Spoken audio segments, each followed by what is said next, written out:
Hey everybody, my name is Paul Leston Jr., aka Boy Green. I'm the New York Jets digital reporter for Heavy.com. We're back here on a Monday, as we are every week with our special guest, Will Parkinson. He is the host of the TOJ podcast. You can follow him on Twitter at WillPa11. I'll have to get the latest update. I know he was getting up close to that 10K mark. We'll get him in just a second. I do want to give a shout out. You're going to see this shirt for those who are watching the stream. We're streaming live simultaneously in 3 different places. Our Heavy on Jets Facebook page to over 20,000 Jet fans. How are you guys doing on a Victory Monday?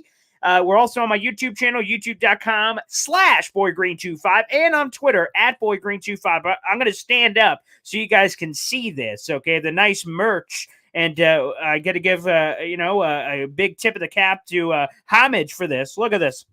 Victory Monday, baby. The old school Jets logo. Very nice. And got to give a shout out to my boy Connor Rogers, who connected me to this brand. So, again, to Homage. There you go. Victory Monday Jet shirt. I'll try to get you guys a link ASAP.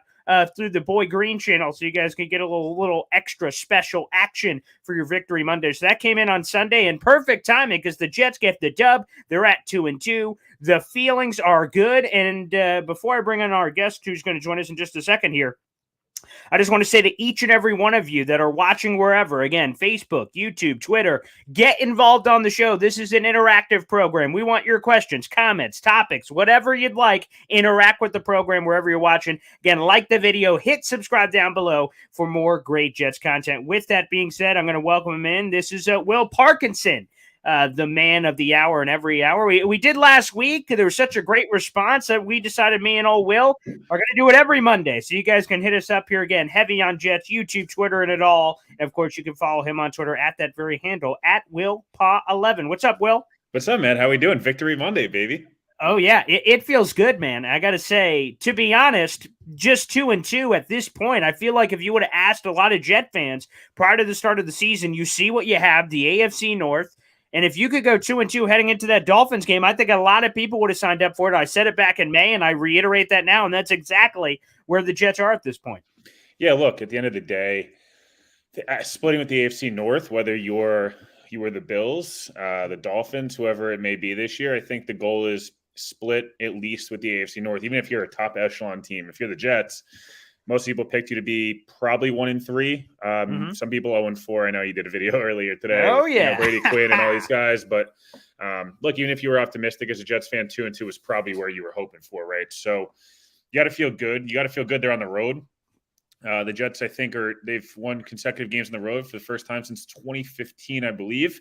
Correct. Yes. And, look, it's hard to win on the road in the NFL. Like, learning to win at home, the Jets did a little bit. Obviously, they haven't played well at home the first 2 games. But winning on the road, coming back, Zach Wilson being a big reason why you were able to win yesterday, I don't know how you don't feel good about that game. It wasn't perfect. I'm not wearing Jets goggles. I understand. I rewatched the game already. I get there were some issues, but the end of the day, fourth quarter in the NFL is money time, right? And Jets came up rich as hell yesterday, so that's all that matters. That's a great way to put it. Yeah, and I'll tell you this, Will, 100. I haven't gotten a chance to rewatch the game yet, but I'll tell you, I agree it wasn't perfect. And to be honest, what makes me feel so good, which is kind of weird to say. They got the win when they didn't execute on all cylinders. There were a lot of mistakes. Of course, Zach Wilson showed rust. I know everyone's bringing up that he hadn't played since the preseason. I go even further. He hasn't played regular season football in 9 months. The last time he did was in Buffalo at the end of the year. So you could count the preseason game if you want to. But I mean, really, it goes even further than that. So I expected full rust, and we certainly got that. But the fact that a young quarterback stabilized, things started off great. Obviously, they got up 10-0 early, and then the Steelers answered with 20 unanswered, for that matter. And then the Jets responded with their 14, and they were able to. Zach Wilson just said, "Hey, everybody, we're going to score the effing touchdown." I mean, he said that, but I mean, he just everybody. Whoa, okay, things are going south, and really, I think I could speak on behalf of a lot of Jet fans. We've seen the other side of the fence here, where the Jets, in the same scenario, Kenny Pickett creates some buzz at Acrisure Stadium. They're down 10. Beginning of the fourth quarter, oh boy, Jets lose this game. It would have been easy to roll over and fold like a used lawn chair. However, the Jets said, you know what, wait just a moment here. We've got some juice going on here, and they were able to turn it around. So that to me is encouraging. Both, they didn't play their best game and they won, and the fact that their young quarterback, after starting off okay, had a lot of missed moments there in the middle, but was able to be clutch when it mattered most there in the fourth quarter. Yeah, I mean, at the end of the day, Zach did something that I know Connor Rogers pointed out. I'm rewatching it again. As I mentioned, you see early on, Zach did a lot of things we were hoping he'd improve on, and then he kind of fell back into all the bad habits all at once. It was the swing, couldn't complete a swing pass, and I tweeted out earlier, I think the numbers when he's kept clean were like as good as you could imagine, right? I think he was a 93 PFF grade when he wasn't. When he was kept clean. I think he was 8 and 9 for a 170 in the 10 to 19 yard window. But he started out good, right? You felt pretty confident. There was a couple throws, whatever. But the throw to Elijah early on, you felt good about it. And then it kind of all started to collapse at once. The interception where you see what Zach's trying to do there. I don't love the play call. I don't always want to blame Mike LaFleur when Zach does something. End of the first half. Right, yeah, the first half. Yes. It was typical Jets. Carl Lawson gets a really stupid penalty. I think Jordan Whitehead might have intercepted that, or Marcus Joyner, so they would have had 5 interceptions. But right. Boswell makes the longest kick in Heinz Field history, and you're like, come on, man. Like, it's 10-6. The Jets, people forget that the Jets were about to go up 13-3 minimum and get the ball coming out of half. Like, they could have been up 20-3 or 23-3 very easily. Which is why Minka Fitzpatrick's comments don't really make a lot of sense. The Jets were pretty dominant in the first half in terms of the Steelers were doing nothing. But from a Zach perspective, he started to fall in those bad habits, leaving some clean pockets. My biggest complaint yesterday with Zach was the throwaway he had on the right sideline where Minka almost caught that. Dude, just throw that in the upper deck. Like there's 100%. There was no one even there. It wasn't like trying to extend the play where the play before the interception where Corey Davis was just out of bounds. Like, you understand him trying to extend the play. You get it. But also sometimes just throw it away, man. It's live to fight another day. Then all of a sudden something clicked. Fourth quarter, I think, again, 10 of 12, somewhere in the 120 to 140-yard range. They got penalties. They bounced back. Negative yards on a run, bounced back. Zach was stepping up, making plays, getting to checkdowns, but making big-time throws to Davis, Moore, Wilson, the list, Conklin, the list goes on. Michael Carter and Hall on a couple of different dump-offs where, again, did Zach do that last year? I don't think so. Like, they don't win this game last year with Zach, and they damn sure do not win this game at all with Joe Flacco this year because Flacco, I think someone put it best. They were like, he would have been in a retirement home after the amount of times he would have gotten hit. So, look, you have to feel good. The numbers weren't great. Some of the numbers were okay, but the completion percentage is obviously you'd like to see a little higher and you like to see less turnovers, but responsible for 2 touchdowns, led a game-winning drive, threw for over 250 against a really good Steelers defense. So you got to feel good going into next week where now they've seen it. They've done it with both Flacco and with Zach. And I don't know. I'm not saying he's the guy right now, but like you feel a lot better about Zach being the guy than you probably did 7 days ago, 21, or right after that preseason game, as you mentioned, he had 1.5 drives through a terrible pick, had a bad, I think everyone was thinking about that, not about the strong end to last season. So I was pleasantly surprised yesterday with how Zach played in a tough environment. Yeah, I'll say at the end of the first half, which again, obviously the entire dynamic changes from 13-3 to 10-6 and everything that unfolded there. Again, it's 3rd and long. Again, I just don't understand the thought process. So Zach Wilson's throw was terrible. There's no other way to put it. So it was bad on him. And then who was that? Jeff Smith was the intended receiver in that play? I think Corey Davis had pulled himself out after the play where he almost made the catch. And then Jeff Smith. But again, like no disrespect to Jeff Smith to your point, but Jeff Smith running a corner route, like in a 2-minute drill when you need points, that's a key moment, right? It's a key moment where it's like dump that off. 100%. Scramble for 5. Yeah. Know the situation. Yeah. See, that was my thing because LaFleur, dumb play. Again, what are we doing there? So I think it was on Zach Wilson, the coaching and everything else. But again, they were able to overcome that to find a way to win. We'll get a couple comments in here. Nick Russo, great guest. I love Will's take on things. Beautiful. That's why we brought him back, baby. So make sure you show your support. By the way, Will, what is the count right now? We're almost at 10.1K now. We had a big jump this week. Oh, beautiful. So there we go. I'm just going to throw it up on the screen just so everyone could get a nice look-see at this. So, Nick, I know you're already a fan, so you're already following him. But for everyone else who's not, I'm going to throw it up on the screen here. A nice little shameless promotion for one Will Parkinson on Twitter. It is up on our screen right now at WillPod11. Look at that. Beautiful. I'm going to circle around with a mouse. 10K. I feel like that's a big, juicy number. I think it that's is. a nice. It looks nice. It's yeah, aesthetically it does. pleasing.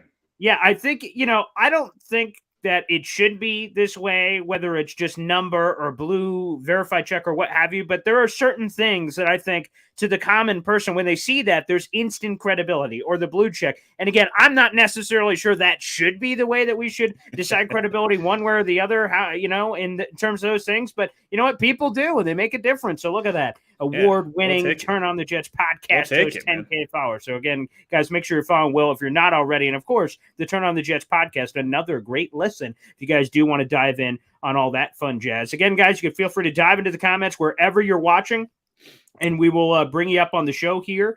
Let's see. There is so let's get a couple to the headlines and make sure that we are men of our words. Of course, the headline: Max Mitchell update. Just again, the unluckiness. It's just unfortunate that you had Mekhi Becton go down, George Fant go down, Dwayne Brown go down, and likely Robert Saleh said it was a possibility in his presser earlier today. We always do our shows after the Robert Saleh presser, that the IR for Max Mitchell is a opportunity that is possible. They'll see how the next 48 hours and change goes and make all their decisions. Dwayne Brown's another one that could come off the IR. So we could get some musical chairs there. It looks scary because, Max Mitchell's clutching his leg. He has to be carted off, but it sounds like all things relatively speaking, it was good news for the Jets. Yeah, look, you obviously fear the worst. I think this was something that we thought of last year, and I don't want to – every injury situation is very different, and this is not a bash Mekhi Becton situation. So just prefacing this. There are some similarity to some of the injury situation where guy gets carted off. It's I think the dislocation of the kneecap was something that happened in both situations, or Becton's, popped out and then back in. I know the meniscus too, but yes, you love for the Jets perspective, more for Max Mitchell, that he had a strong start to his rookie year. I'm not saying that, Max Mitchell is not Orlando Pace. Like, what I just want to be clear about that. I know people sometimes in my mentions are like, oh, you're praising him too much. I'm praising a guy who's a small school 4th-round rookie that doesn't look out of place in the NFL. Doesn't mean he's got to be Orlando Pace or Jonathan Ogden. That's okay. But Mitchell will have a chance to play again this year. And I think that's good for the Jets. I think it's good for Mitchell. Every rep, this year is going to be huge for him going forward, solidifying, that's his job. And I think last time around, like, the Jets going to get, $500,000 4th-round rookie as their, going forward as their right tackle. It opens up money to pay for another safety, or pay for another linebacker in free agency next year, or trade for a veteran, or pay Quinnen Williams more, and whatever.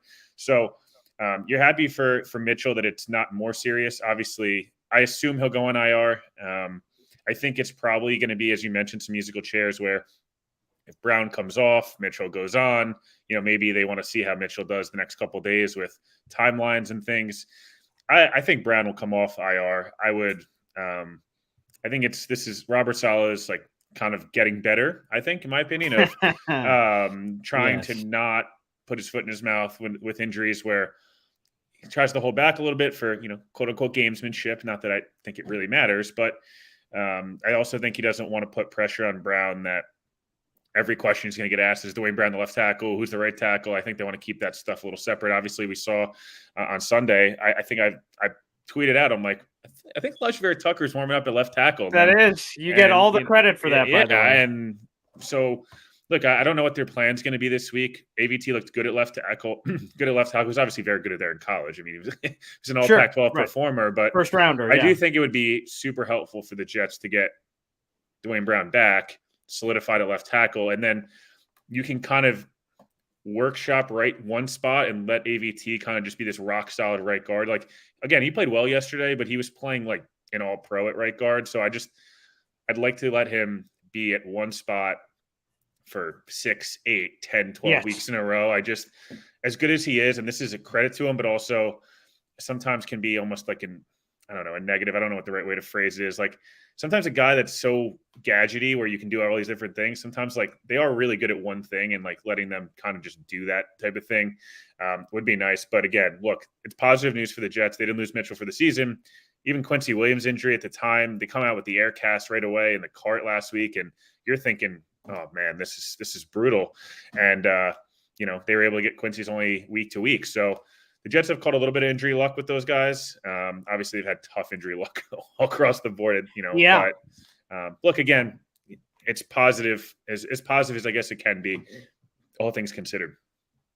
Yeah, let's talk about the musical chairs you brought up. Elijah Vera Tucker. Now, I think it was actually in our very first episode that we did together last week that fans were like, Elijah Vera Tucker left tackle, and we both went like, no, absolutely not. And I'm going to be honest that I still stick by what we said, because ultimately the only way the Elijah Vera Tucker to left tackle thing happened is I'm going to paraphrase what Robert Saleh said today at his press conference, but it was almost the doomsday scenario that opened it. Elijah Vera here's the one juicy nugget. If you guys missed Robert Saleh's presser, and again, that clip is out on my Twitter account, is that Robert Saleh said that this Elijah Vera Tucker thing wasn't spring of the moment. Robert Saleh didn't wake up last week. You know what? Let's just throw AVT at left tackle because Connor McDermott stinks. Like, he could have very well had that thought, but what really happened is he said AVT has been methodically working into that. There's been extra reps after practice where they've kind of tested him out over there and said, hey, if an emergency happens, let's go. And of course, the emergency is the musical chairs that ended up happening,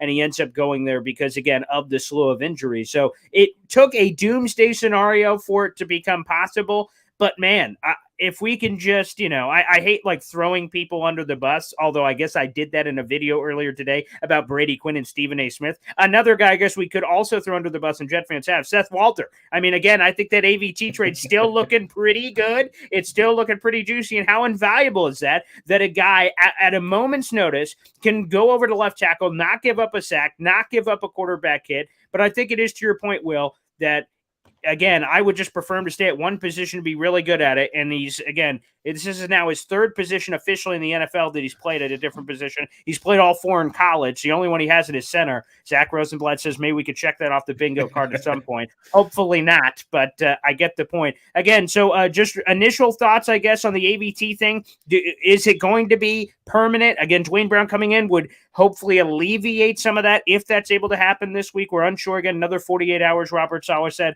on the Dwayne Brown stuff. But it was nice he was able to do it in a pinch, but hopefully only temporary. Yeah, look, I got asked about it a bunch, and look, I was wrong. I think if you ask anybody on the beat or anybody that covers this team in any way, they would have said, most likely it's not going to happen with AVT left tackle. It's not that I didn't think he could do it or I hated the idea of it.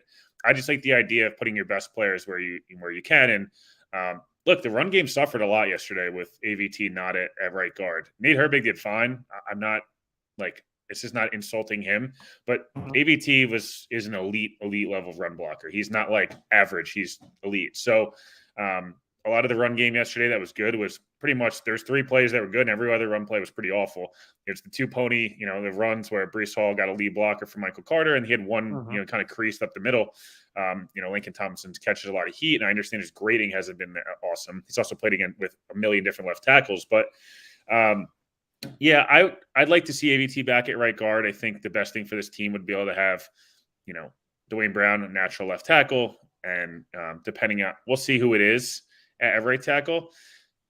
That said, why not knock off another one and have AVT play right tackle this week if Brown's back and leave Herbig again? It's definitely tempting. But look, I don't know what they're doing. I think they like having having the ability to put AVT where they can.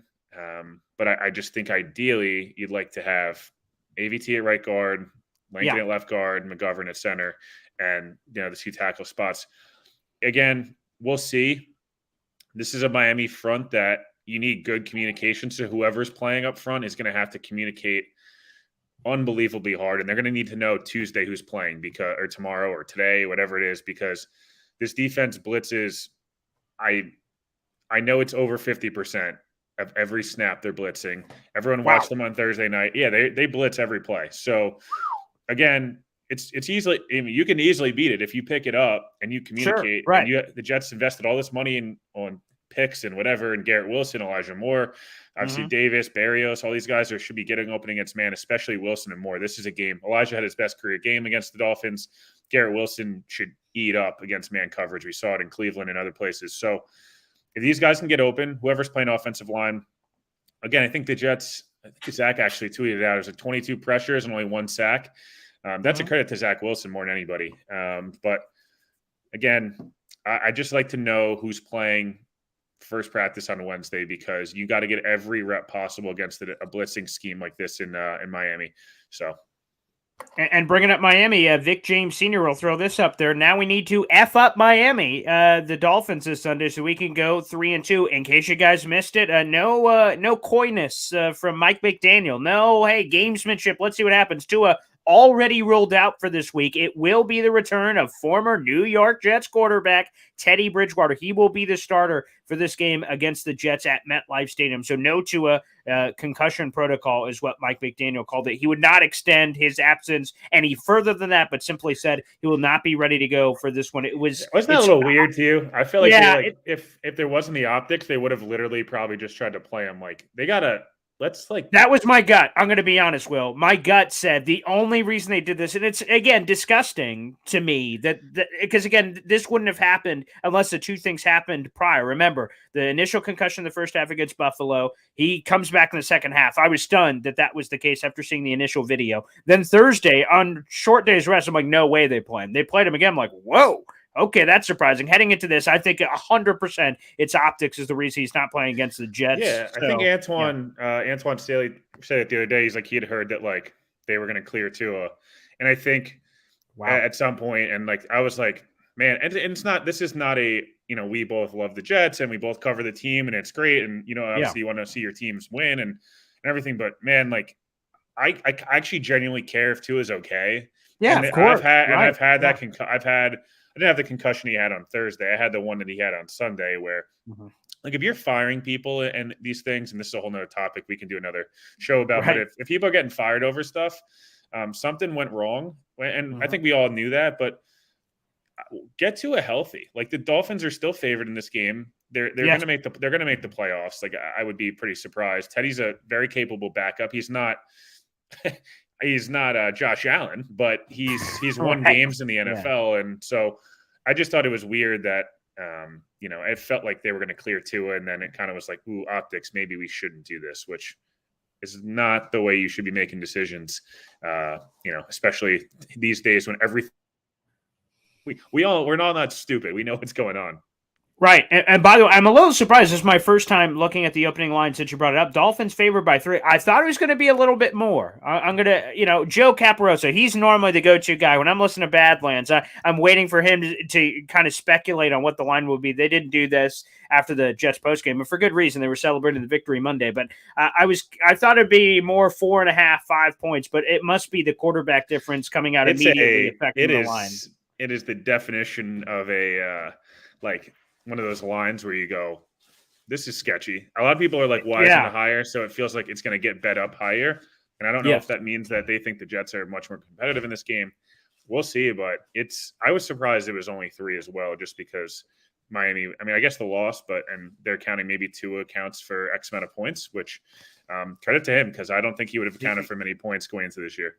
Yeah, right. Yeah, me either. 100%. It's funny because I was getting the receipts yesterday. So the Jets win the game, right? And I sent out the video. You guys can check it out on my YouTube. It's also on my Twitter account, the video from earlier. I was collecting some receipts because I wanted to cash in a few that were locked in. There's some that we got to wait a little bit longer, but Brady Quinn said the Jets could go 0-4 against the AFC North. He said the Jets could start 1-8 or 0-9 on the season. So I went, well, with 2 wins, I think we cashed in both of those items. So I went to go make sure that I picked up both of those from that perspective. So enough to cash in on that. However, in Brady Quinn's kind of rant, this is back during the offseason, he said, well, at least they have the Dolphins game. That should be winnable. And of course, the dynamic change of then to now, where a lot of people believe that the Miami Dolphins, again, after they beat Buffalo, people are like, oh, man, Dolphins winning the AFC East. So it's interesting that the polar opposite changes that can happen and the dynamics of this game. Yeah, look, if you look at their schedule, first 3-4 weeks look kind of very daunting. And obviously the Jets were able to win some games, and Deshaun Watson being suspended or these things kind of happen. But you specifically look at the Miami game, looked harder on paper going into this one, obviously missing your starting quarterback, whatever people think of Tua. Right. Obviously, Xavier Howard is banged up, so we'll see what happens there. Week 6 and week 7, Green Bay doesn't look great. I think their defense is really good, and I think Aaron Rodgers is one of the best 2 or 3 people to ever throw a football. But the receiving core doesn't scare you necessarily. And, the offensive line's gone through a lot of injuries and it's a lot of short stuff. And again, it's going to be a really difficult game. I'm just saying that game is not an automatic loss now, where Denver, Right. Grandy Gregory may not play. Javonte Williams is out for the year. They do not look good at all. So some of these games, New England probably looked harder on paper going into the year. Now you have no idea what's going to happen at quarterback, for tight end, all these different. So that's why it's hard when the schedule, you look at the schedule. I usually try to look at quarterback and head coach, and you look at that because that's usually pretty constant. You know what you're going to get. Sure. The other parts of the roster, injuries, you don't know. So this Sunday is an interesting game. I don't know. I'm not saying the Jets should be favored, but their Jets should feel like they have every opportunity to win a football game like this. And their Dolphins are talented. Obviously, it's Tyreek and Waddle that you really have to account for, and defensively, it's Holland, Xavier Howard, and those boys. But they have talent, but so do the Jets. And the Jets played them tough last year twice with much less talent than they have now. 100%. I want to throw up this comment here. Return of the Jedi. AVT is like the offensive version of Joe Klecko, playing multiple positions, but on the offensive line, how well he plays them. That's the first I've heard of that comparison. I'm seeing a lot of people make that in the comments, but I like it. Yeah, if he could be, obviously, he could be half the player of old Joe Klecko. I think we're doing well. And by the way, a couple months away from potentially Joe Klecko, the mere formality everyone says, although it feels like it's been a formality for a long time that he was supposed to be in. So I guess I'll wait till the final votes are tallied there from that perspective. Well, I guess I'll throw this one at you. We'll be diving into this one with my good buddy Brian Miller, a Fin fanatic. He covers the Miami Dolphins down there. And Tyreek Hill. The New York Jets shoulda, coulda, woulda, were in the mix. Tyreek Hill, by the way, confirming, hey, Tyreek, why aren't you a member of the Jets as opposed to the Dolphins? State taxes. Well, I just got to respect the honesty, to be honest with you. But, things are looking spicy. I will tell you, Will, that before all this hoopla was happening, I really wanted a veteran receiver because you knew what you were getting. The rookie quarterback, you get Tyreek. The draft rookie is great if they turn out like Garrett Wilson, who looks really special, but there's no guarantee of that. There's been Stephen Hills and first round and Kevin Whites and a million busts all over the place. Guys, and if that guy comes in, then you look like a jerk, and then you just blew the next 3 or 4 years. So it looks great now that Garrett Wilson is showing some chutzpah, but I really wanted Tyreek and or that equivalent of a veteran receiver coming in. And as Robert Saleh said, ultimately everything happens for a reason. They did not get this guy, and now they got to defend him twice a year. It's pretty funny that he kind of just said what everyone was thinking about the state tax and everything like that. And it's they weren't going to trade 10, so I guess theoretically they could have had Wilson and Tyreek. So maybe, but which would have been cool, obviously. But I don't think that would have necessarily happened. But the stuff with Tyreek's tough, man. It's you're getting his prime years, but you could be getting into the latter years where maybe his talent drops off. You don't know. Maybe he doesn't. He's obviously the most unique and explosive weapon in football. He's making a ton of money. He's got a less than clean past with some stuff which obviously we don't have to get into, but which doesn't really get covered enough. But that's a whole nother discussion, and that's surprising. Yeah, it is tough. He got traded within the division to a division rival that was in a team that was kind of in the same spot. Where look, Waddle and Tyreek. I don't know that there's a better duo. Maybe there is, and you can obviously people can argue about a bunch of different duos in Minnesota and Cincinnati and the Rams and all these different places. They're as fast as it gets, and they're really good. You got to get them the ball, and the offensive line's got to hold up, and the play calling and all that stuff. But the Jets invested in corner. They've invested a ton. Their corners have played fantastic. Their edge rushers and defensive line started to kind of really get going. It felt like they kind of finally broke out of that shell a little bit that they've been waiting for. So it's going to be hard to shut down. It always is. But look at the Cincinnati game plan. Other than the one deep ball, they were able to kind of contain everything with Miami, keep everything in front of them. They tackled well. And if you can do that, even Buffalo did it without their safeties. New England kind of did it week one. The big game that, Baltimore played all this man coverage and blitzed a ton, and they kind of creased them on a lot of these plays. But, if you keep everything in front, you limit the big plays, you make maybe Miami settle for 3, or you force a turnover. You never know. You give yourself a chance where, they start kicking field goals and you're able to punch touchdowns in, kind of similar to the Bengals game where the Jets were scoring, but they're getting 3 every time the Bengals would get 7. You give yourself a chance. So they'll be hard to defend. McDaniels has been fantastic calling plays. Tyreek and Waddle are awesome. Obviously, there's Mostert and these other guys that are good weapons, but you got to take advantage of that offensive line, which is fine. It's gotten better, but it's not the It's not the 2009 Jets. So of course not. Again, this is what this defense is meant to be able to do, right? It's supposed to be able to, protect these defensive backs and give them coverage, and the linebackers fly around and the front four gets after it. Now let's go earn your big bucks. They did it on Sunday. They got to do it again this week. Yeah, let's throw up Chris K. the fifth jumping in here. What if we made offers to Tyreek just because JD wanted to get Miami to spend more on him? A little inside sabotage. Chris, you know what? I'm all for, it did not work out. So, okay, wait a second. Maybe it really did work out, and getting our aluminum foil on our head. I think clearly the Jets really wanted him, and they just missed out, and it is what it is. Yeah, I could tell you they really want, that was very much. But I love the effort there of trying to find it when it may not necessarily be there. But by the way, Will, I don't think we have anything to worry about Tyreek Hill or Jalen Waddle. Do you know why? We have Ed Reed and Troy Polamalu at safety. LaMarcus Joyner, Jordan Whitehead. I played the clip. I even wrote an article saying, man, Mike Tomlin was straight up trolling the Jets. He said they were quote unquote good tacklers when they clearly weren't. Heading into the game, they had 10 total missed tackles between them. He said they were great in pro pass, old school term. Talk about, throwing around the football. They're good there. No, they weren't. Both giving up 100+ QBRs between them. And then all of a sudden, Joyner on the great breakup at the beginning of the game to George Pickens, the bunch of picks between them. Joyner had 2. Whitehead really had 2, but only ended up having 1 count because of the penalty. Like, man, I don't think they have anything to worry about with that dynamic tandem back there. Wow, that was surprising. Yeah, look, I was actually talking to I was talking to a Jets coach this morning that was telling me that, LaMarcus Joyner hadn't played and didn't play all of 2021. A lot of camp, they kind of protected him because he's a veteran player. Obviously, he's coming back from a big injury.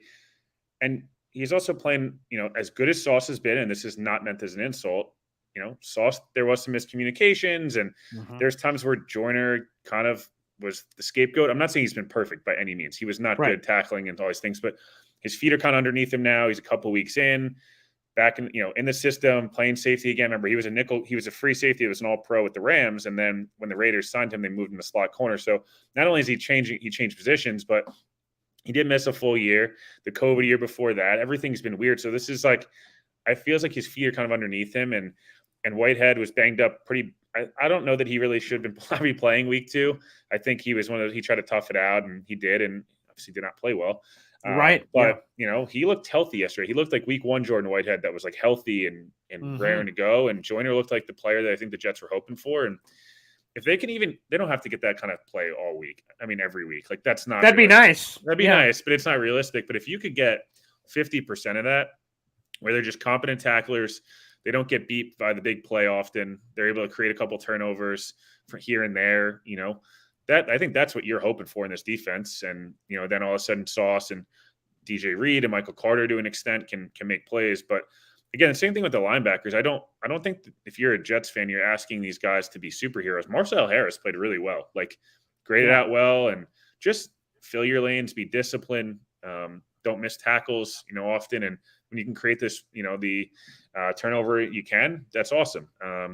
But you want to emphasize being able to get these corners to kind of lock stuff down and the front four to do their job. And this defense, all communication. I think Jordan Whitehead had the quote, he might have tweeted out, or Janae Coakley did, someone did, but he was like, this was our best week of practice. And we talked about is communication all week, and we went out and executed. And you could see that they held the Steelers under 300 yards. They forced 5 turnovers. 4, obviously they counted.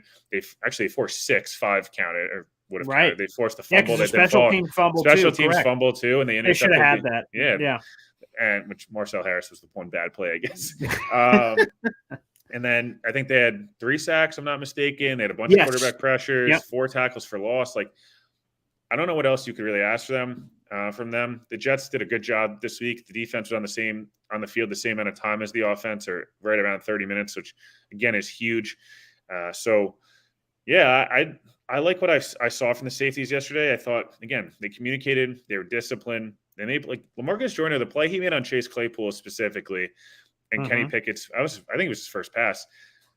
Great by Whitehead to intercept that, but similar to what Sauce did on the kind of the assist interception. Yeah, those plays are huge. The Jets just haven't made those plays the last couple of years, and now they're starting to make them. I think they have 6 interceptions so far, and they had 7 all year last year. Yeah, right. Stunning. So that's huge. That's turn the ball over, giving your offense short fields for a young quarterback and young team is crucial. And obviously not turning it over as well is helpful for your defense.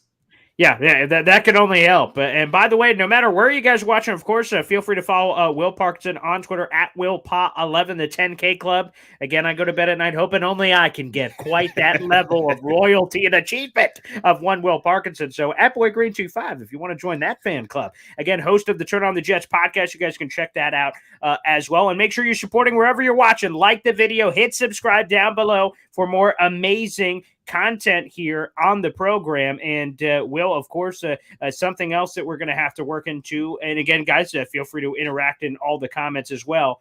We got to bring up this Jets-Dolphins thing, and that is, of course, Mike McDaniel. I just tweeted out the clip right before we went live. And for those who don't know, Mike McDaniel and Robert Saleh have a rich history together. It dates all the way back to 2006. They spent 3 years together with the Houston Texans and 4 years together.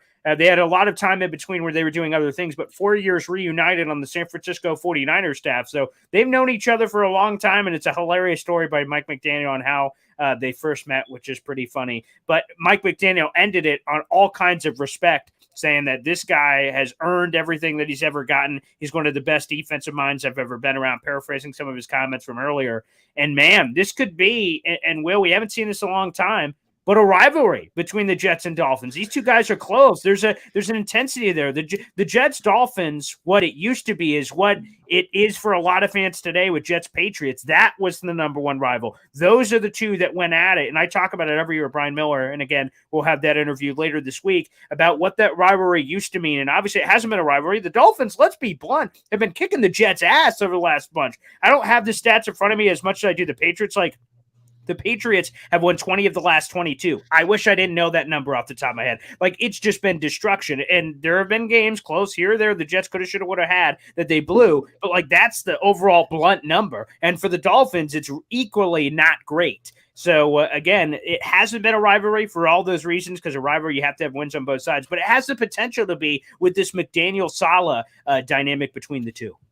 Yeah, look, I was just going to say it's not there yet. So, but of course you kind of hope it's going to be the Rams 49ers, where it's Kyle and Sean kind of going head to head every year, twice a year. And let's hope that the Jets are the 49ers of that rivalry, because as we'll see tonight, likely see tonight, although I don't know what's going to happen in that game, obviously, but the 49ers are quite a physical team against the Rams, and they've sent the message. But I guess the Rams got the last laugh. They beat them in the NFC title game. You know, Jaquiski dropped interception or not. And yeah, this is one of those games where it's a Jets-Dolphins is a pretty big rivalry. I think it's gotten lost a little bit the last, 10 years, I guess, because both teams, frankly, haven't been very good.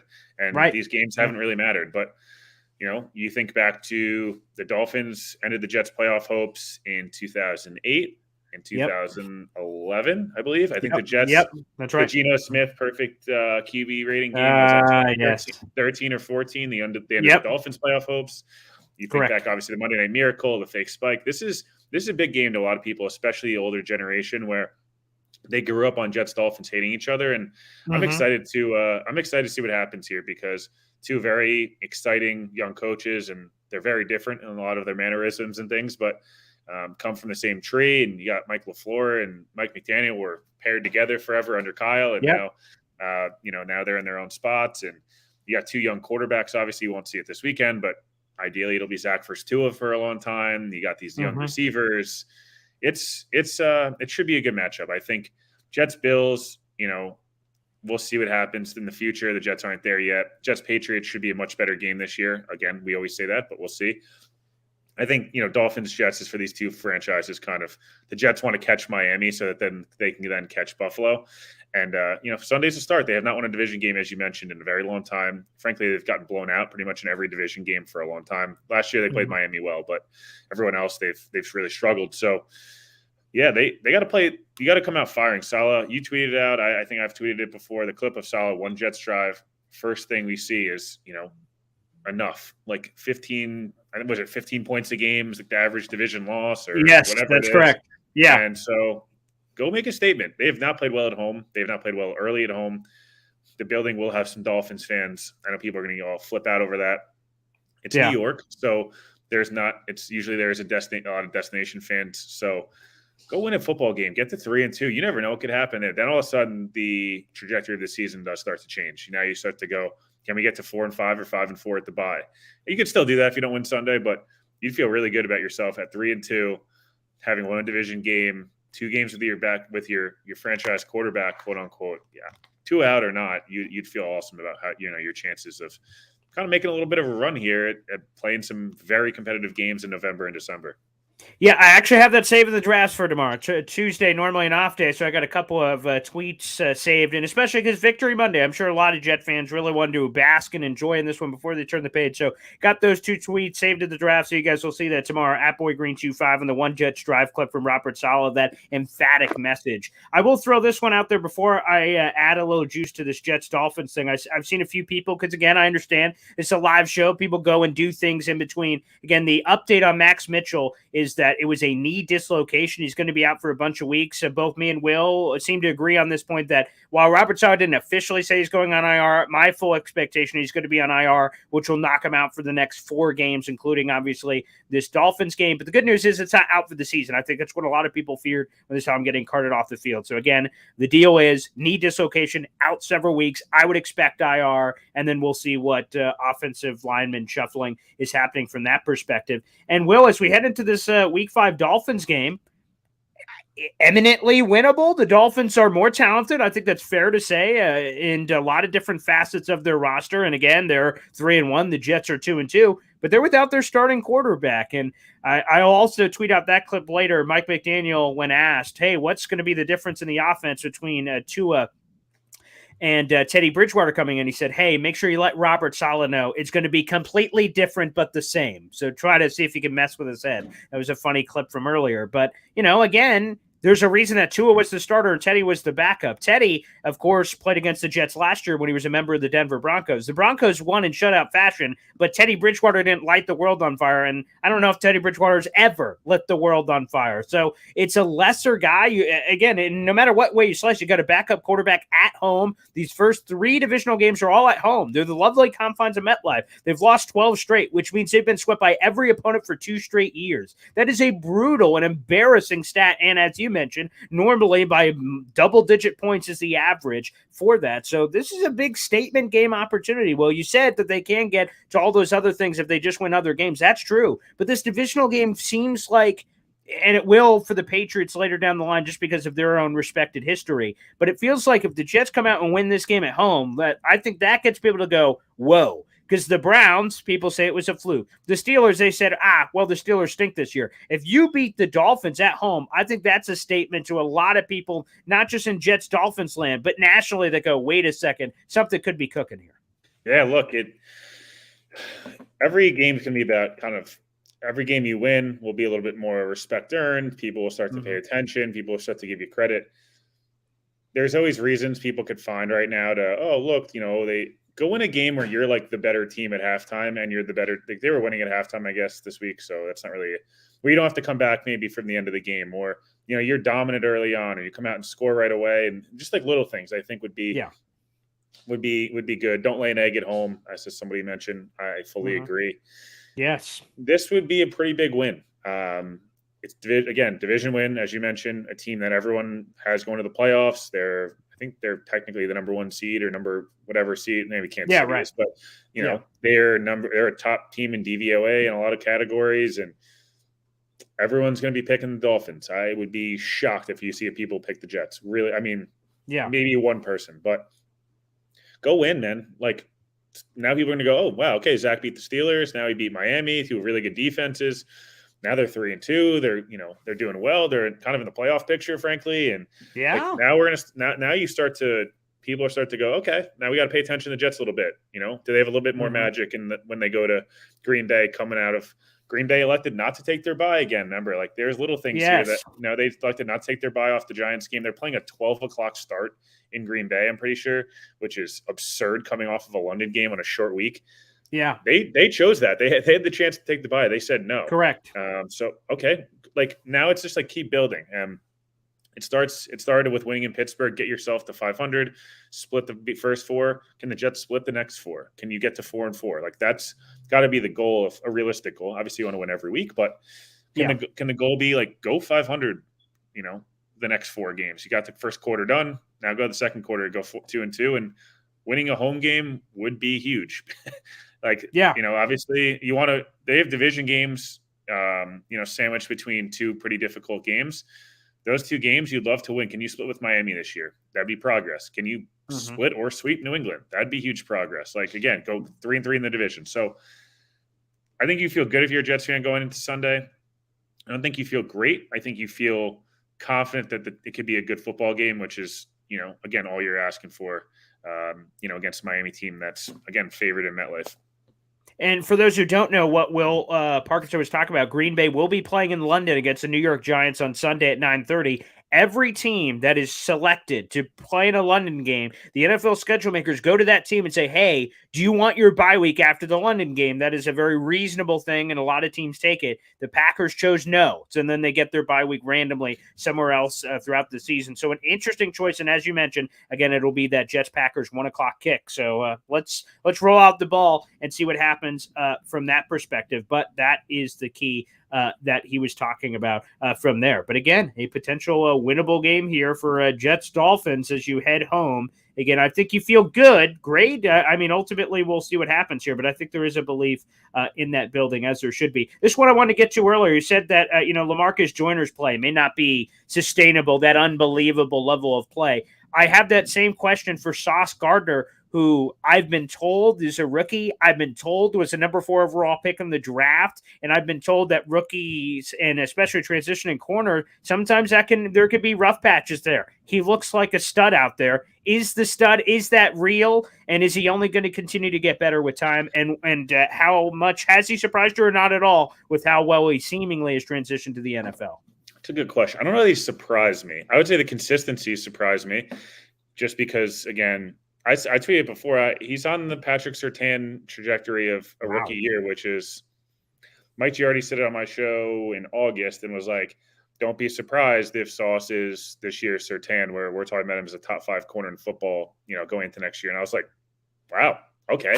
Yeah, right. Yeah, you're a Patriots guy. Like, what are you doing here? Yeah. What are you doing, pal? Yeah. And no, he's looked really good. Look, a couple of times tackling's not always great, or there's some communication problems, and he's not going to he's still going to give up catches, but the way he plays deep ball specifically right now, and his recognition of play and things it's been impressive. Like, it's really impressive. He's gone against really good receivers. Pickens is no joke. Obviously, he's a rookie. Claypool, Deontay Johnson, that's a good group there. Bateman's a good football player. Mark Andrews is a top 5 tight end, top 3 probably. The Bengals guys are no joke, obviously, and neither are the Browns guys, frankly. Amari Cooper, got his way a little bit with Sauce, but Sauce didn't get beat for these big gashing plays where he looks out of place. He looks very good, and I think you'll see him honestly get better. As he gets more confident, as he understands, not that he needs confidence, but as he understands play design, and they start to play some worse quarterbacks and things. So he's physically gifted, and he has every bit of mental makeup and things to be a really good football player. DJ Reed has been, I think Sauce is ranked the 19th best corner in football right now, and DJ Reed's the 9th. You'll take that all day. I mean, they have not had that in a really long time, and it helps the entire defense, and the talent level of this team, only looks better and better as they start to win more football games and guys start to develop. All right, let's do a couple quickies before we get you out of here, Will. Is this Breece Hall's backfield now? Yeah, I think this is kind of what I expected going into the year, where it's probably more 60-40, 55-45. I think it was 59-41% in terms of Hall versus Carter. I think Joe mentioned this on Badlands, but I agree. I would like to see a little bit more Michael Carter in the pass game, get him involved there, as opposed to between the tackles. I know he's like the starter, and then Breece Hall comes in, but I'd like to see Breece Hall get more of the workload carries, and then Michael Carter be that change of pace, shiftier back, and get some stuff in. He had some good pass pro reps, which was nice to see. There was no Ty Johnson this week, which I think all Jets fans were happy to see. Just Hall and Carter pretty much. But yeah, I think it's Hall's backfield as the quote unquote 1A, and Michael Carter's in that really talented role of a 1B back, when there's not many backs that are 1Bs that I'd rather have than Michael Carter. By the way, rightfully so on Breece Hall and the Michael Carter comment. Again, I feel like they are force feeding him a little bit in the passing game. I love targets going to young guys. That's good news. But some of the drops, maybe Breece Hall can be used more situationally from that perspective. By the way, Will, speaking of Breece Hall, did you see the ice over the weekend? The new bling? I got to pull it up now so you guys can see it.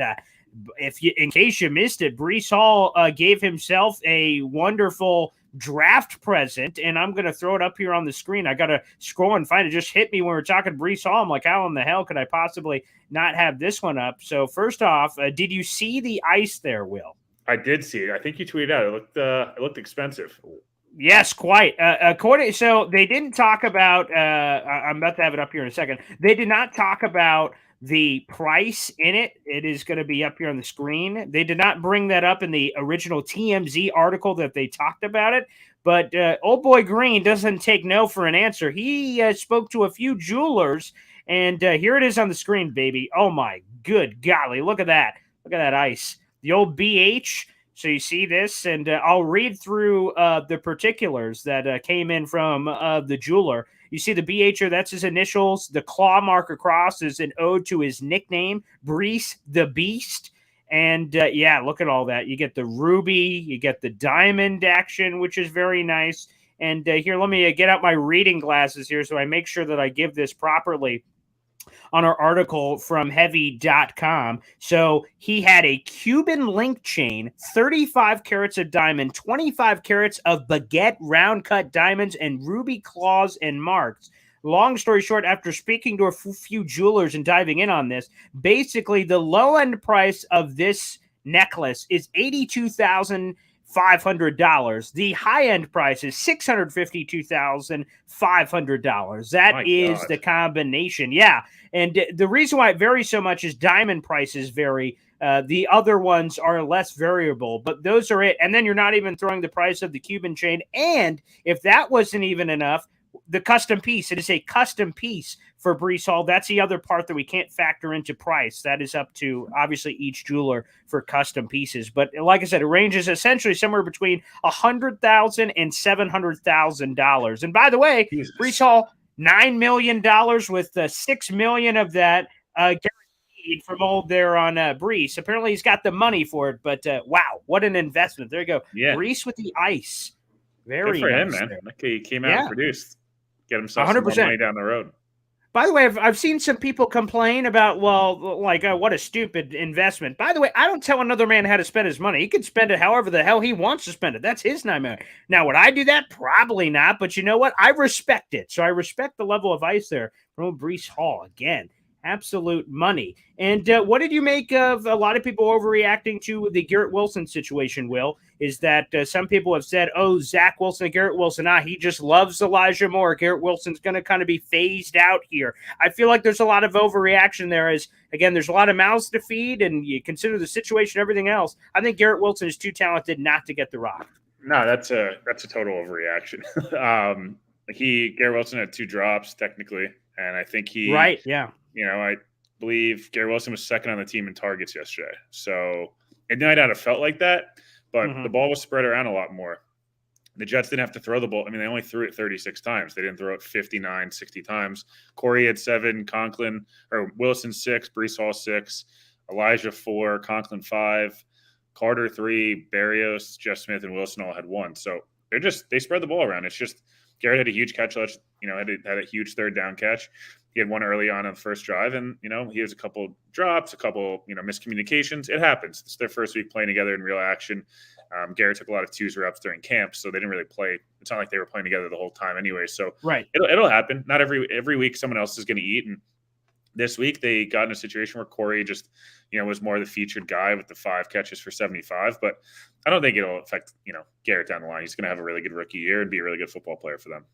All right, you mentioned that there. Let's give the love to Corey Davis. He's been involved and, thrown around in trade rumors since the offseason. Rich Cimini, our guy, initially putting that in his prediction podcast before the season that, hey, with how the season could go around the trade deadline, he is likely to be dealt. Then he added more details as we progress through the season, saying an NFC team would be interested. Multiple other teams would be interested in the bidding services for one Corey Davis. Wow. I know much has been said about Elijah Moore. Much has been said about Garrett Wilson, but the Corey Davis guy seems like a key piece of this offensive trio, and he brings something different from both a size and physicality perspective that perhaps you don't get from any of the others there, Will. Yeah, look, Corey does a lot of the dirty work. He runs a lot. He runs good routes. He's more of a zone guy than a man beating. He's not going to burn or anything like that. But he made a lot of contested catches. He had Zach and him have chemistry. And you have to be impressed with what you've seen from Corey, especially the last couple of weeks. I thought he's really improved.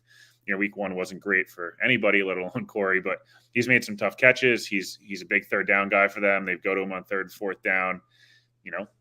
I don't think you can hate on him. I mean, look, I know everyone freaks out how much money he makes. Doesn't really make that much money if you really look at the rest of the NFL and what he's getting paid. And he's a good number 2 wide receiver. Like that's, the Jets didn't have a lot of talent last year, so he was kind of forced into the number 1 role. But let's not, the Jets weren't expecting Terrell Owens or something.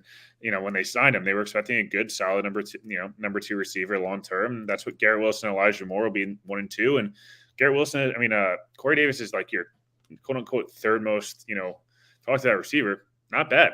Like I think the Jets have a lot of talent there, and Corey makes some big catches. He's the most unique probably of the players they have at the position, just based on size and strength and things. So they need him. And if Zach has chemistry with him, I'm all for boosting Zach's stats up.